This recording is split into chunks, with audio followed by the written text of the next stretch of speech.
उज्जैन भारत के मध्य प्रदेश राज्य का एक प्रमुख शहर है जो क्षिप्रा नदी या क्षिप्रा नदी के किनारे पर बसा है। यह एक अत्यंत प्राचीन शहर है। यह महान सम्राट विक्रमादित्य के राज्य की राजधानी थी। उज्जैन को कालिदास की नगरी के नाम से भी जाना जाता है। यहाँ हर 12 वर्ष पर सिंहस्थ महाकुंभ मेला लगता है। भगवान शिव के 12 ज्योतिर्लिंगों में एक महाकाल इस नगरी में स्थित है। उज्जैन मध्य प्रदेश के सबसे बड़े शहर इंदौर से 45 किमी पर है। उज्जैन की प्राचीन नाम अवंतिका, उज्जयिनी, कनकश्रृंगा आदि है। उज्जैन मंदिरों की नगरी है। यहाँ कई तीर्थ स्थल है। इसकी जनसंख्या 5,15,215 लाख सन 2011 की जनगणना के हिसाब से है। यह मध्य प्रदेश का 5वां सबसे बड़ा शहर है। नगर निगम सीमा का क्षेत्रफल 152 वर्ग किलोमीटर है। राजनीतिक इतिहास उज्जैन का काफी लंबा रहा है। उज्जैन के गढ़ क्षेत्र से हुई खुदाई में आदि ऐतिहासिक, प्रोटोहिस्टोरिक एवं प्रारंभिक लोह युगीन सामग्री प्रचुर मात्रा में प्राप्त हुई है। पुराणों व महाभारत में उल्लेख आता है कि वृष्णि वीर कृष्ण व बलराम यहाँ गुरु सांदीपनि के आश्रम में विद्या प्राप्त करने हेतु आए थे। कृष्ण की एक पत्नी मित्रवृंदा उज्जैन की ही राजकुमारी थी। उसके 2 भाई विंद एवं अनुविंद महाभारत युद्ध में कौरवों की ओर से युद्ध करते हुए वीर गति को प्राप्त हुए थे। ईसा की 6ठी सदी में उज्जैन में एक अत्यंत प्रतापी राजा हुए जिनका नाम चंद्र प्रद्योत था।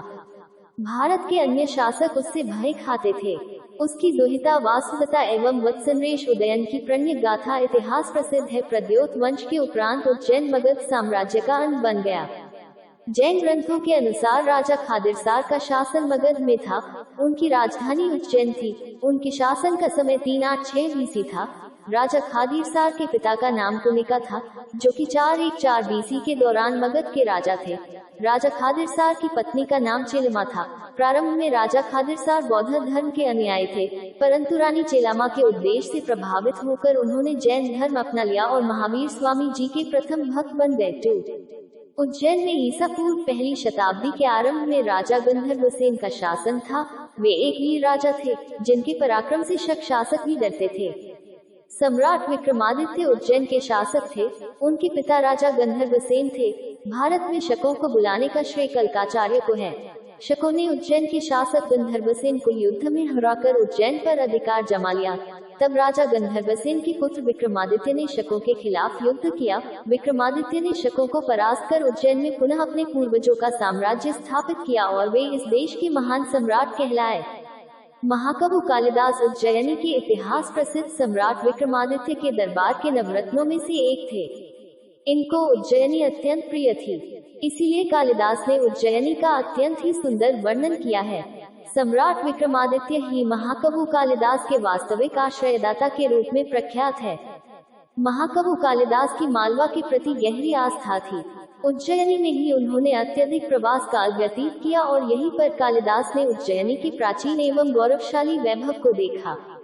वैभवशाली अट्टालिकाओं, उदयन, वासुदेवता की प्रणय गाथा, भगवान महाकाल, संध्याकालीन आरती तथा नृत्य करती गौरांगनाओं के साथ ही क्षिप्रा नदी का पौराणिक महत्व आदि से भली भांति परिचित होने का अवसर भी प्राप्त किया हुआ जान पड़ता है।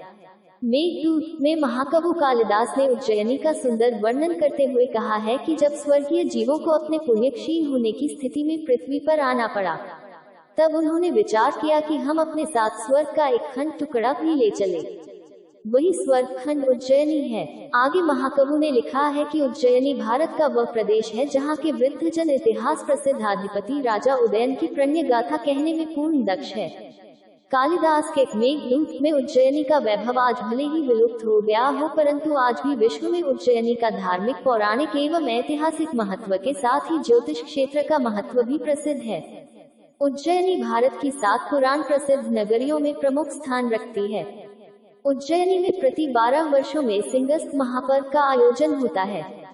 इस अवसर पर देश विदेश से करोड़ों श्रद्धालु भक्तजन, साधु संत, महात्मा, महामंडलेश्वर एवं अखाड़ा प्रमुख उज्जयिनी में कल्पवास कर मोक्ष प्राप्ति की मंगल कामना करते हैं।